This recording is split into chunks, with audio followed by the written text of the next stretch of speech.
Naghahanda na ang mga otoridad sa inaasahang buhos ng mga biyahero magsisiuwian sa kani-kanilang probinsya sa mahal na araw sa susunod na linggo. Pati ang pagbabantay sa residential areas, paiigtingin para di masalisihan ng mga bahay na walang tao.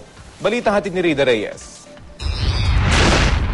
Pinaplansya na ng MMDA ang kanilang mga paghahanda para sa Semana Santa. Anumang araw ngayong linggo, magpupulong ang MMDA, katuwang ang DOTC, LTFRB at LGUs para ikasa ang Oplan Semana Santa 2013. Martes Santo o Miyerkules Santo raw kasi inaasang magsisimulang dumagsa ang mga kababayan nating uuwi sa mga probinsya. Bukod sa mga dagdag na MMDA personnel, magse-set up rin ang mga motorist assistance booth para sa mga masisiraan sa daan.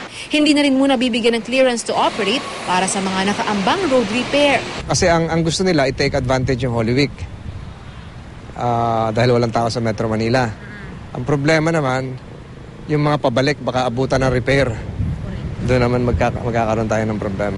At bagamat wala pang inilalabas sa traffic advisory sa ngayon ng MMDA, minungkahi nito ang ilang alternatibong daan palabas ng NLEX o SLEX. Asado na rin ang security measures ng Philippine National Police para sa Kwaresma.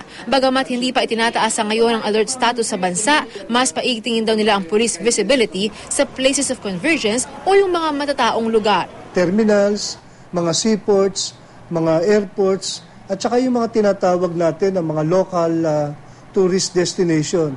Nang sa ganun meron tayong right there and there sa mga lugar na maraming tao, mayroong police presence. Naka-standby na rin ng PNP Highway Patrol Group para tumulong sa pagpapanatili ng kaayusan ng trapiko. At dahil wala naman daw pahinga ang mga masasamang loob, kahit patuwing panahon ng Kwaresma, babantayan din daw ng kapulisan maging ang residential areas. Marami sa mga bahay na yan ay may iwanan, walang tao. So, umasa po sila na ang pulis natin ay talagang magpapaigting ng operations sa mga lugar na ito in coordination with the so-called force multipliers, yung mga barangay tanods. Rida Reyes, GMA News.